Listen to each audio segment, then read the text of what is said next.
ಪದೇ ಪದೇ ರಮೇಶ್ ಜಾರಕಿಹೊಳಿ ಮತ್ತೆ ಕಾಂಗ್ರೆಸ್ ಏನದ ಅದು ಏನ್ ವದಂತಿನ ಅಥವಾ ಏನ್ ಕಿಡಿಗೇಡಿಗಳು ಮಾಡೋದ ಅಥವಾ ನಿಜವಾಗ್ಲೂ ಏನಾದ್ರು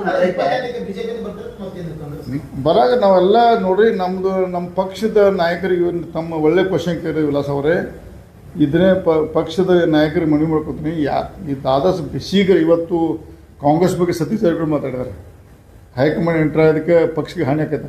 ಇವತ್ತು ನಾವು ಈ ಪಕ್ಷದ ಜಾರಕಿಹೊಳಿಯಾಗಿ ನಾನು ಹೇಳ್ತೇನೆ ಇದನ್ನು ಶೀಘ್ರದ ತಡೆ ಹಿಡಿಯೋದಕ್ಕೆ ನಮ್ಮ ಪಕ್ಷಕ್ಕೆ ಭಾಳ ಹಾನಿ ಆಕೈತೆ. ಯಾಕಂದ್ರೆ ನಮ್ಮ 120-130 ಸೀಟ್ ಬರುವಂಥ ಸನ್ನಿವೇಶ ಇದೆ 25ಕ್ಕೆ. ನಾವು ಎಲ್ಲ ಹೆಂಗಲ್ದು ಎಲ್ಲ ಸರಿಪಡಿಸಿ ನಾವು ಇಲೆಕ್ಷನ್ ಆದ್ರೆ 120-130 ಬರ್ತೇವೆ. ಹಿಂಗೆ ಹೋದ್ರೆ ಕಷ್ಟ. ಡಿ.ಕೆ. ಶಿವಕುಮಾರ್ 140 ಸೀಟ್ ಬರ್ತಾನೆ 28ಕ್ಕೆ ಏನ್ರಿ ಅದಲ್ ಅವ್ನು ಬೇಡ, ಅವನ ಬಗ್ಗೆ ಚರ್ಚೆ ಬೇಡ, ಪಾಪ ದೊಡ್ಡ ಮನುಷ್ಯ ಬೇಡ ಹೇಳಿ.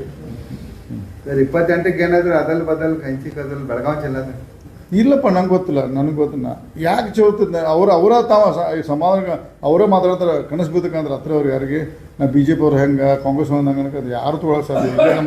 ನಮ್ಮಲ್ಲೇ ಜನ ತುಂಬ್ಯಾರೆ, ನಮ್ಮಲ್ಲಿ ಜನ ನಾಯಕರು ತುಂಬ್ಯಾರೆ. ನಮ್ಮ ಜ್ವರದತ್ರ ಮನೆಗೆ ಹೋಗಿ ಕರ್ಕೊಂಡ್ಬರ್ತು. ಅವ್ರು ಜ್ವರತೆ ಬೇಕಪ್ಪ ಅವ್ರ ಮನೆಗೆ ಮಲೆ ಕರ್ಕೊಂಬರ್ರಿ. ಪದೇ ಪದೇ ದಲಿತರ ಬಗ್ಗೆ ಮಾತಾಡ್ತಿರ್ತಾವ. ತಮ್ಮ ಸಹೋದರ ಸತೀಶ್ ಜಾರಕಿಹೊಳಿ ಅವರು ಮುಖ್ಯಮಂತ್ರಿ ಆಗ್ಬೇಕಂತೇಳಿ ಅವರ ಬೆಂಬಲಿಗರಾಗಿರ್ಬೋದು, ದಲಿತ ಸಂಘಟನೆಯವರಾಗಿರ್ಬೋದು ಅನೇಕ ದಿನಗಳಿಂದ ಹೋರಾಟ ಮಾಡ್ತಾ ಇದ್ದಾರೆ. ಆ ನಿಟ್ಟಿನಲ್ಲಿ ದಲಿತ CM ಆಗಲಿ ಅಂತ ತಮ್ಮ ಬಾಯಿಯಿಂದ ಯಾವೂ ಬರ್ತಾ ಇಲ್ಲ. ನಾನು ನೋಡ್ರಿ ಪೋಸ್ಟರ್ ಹಚ್ಚಿ ಟಿವಿಯಾಗ ಯಾರೋ ಚೀಫ್ ಆಗಲ್ಲ. ಪೋಸ್ಟರ್ದಾಗ ಯಾರೋ ಹೋಗಿ ಮೊದಲು CM ಬೇಕು, ಅವ್ರು ಬೇಕು. ಪರಮೇಶ್ವರ್ ಇರ್ಬೋದು, ಸತೀಶ್ ಜಾರಕಿಹೊಳಿ ಇರ್ಬೋದು, ಯಾವ ಇರ್ಬೋದು. ಬರೇ ನೀವು ಪೋಸ್ಟರ್ 4 ಮಂದಿ ಹಿಂಬಾಲಕರಿಂದ ನಂತರ ಆಗೋಲ್ಲ. ಅದಕ್ಕೆ ವ್ಯವಸ್ಥಿತವಾಗಿ ಅದು ಜನ CM ಆಗಬೇಕು ಅನ್ನೋಂಥ ವಾತಾವರಣ ಸೃಷ್ಟಿ ಮಾಡಬೇಕು. ಆಗ್ತಾರೆ. ಸಿದ್ದರಾಮಯ್ಯ ಅವರು ಮೊದಲೇ ದೇವೇಗೌಡ ಇರ್ತಿರೋರು ಅವ್ರು ಸೃಷ್ಟಿ ಮಾಡ್ಕೊಂಡ್ರು CM ಆಗ್ಬೇಕಂತ. ಹಂಗೆ ಮಾಡ್ಕೋಬೇಕು.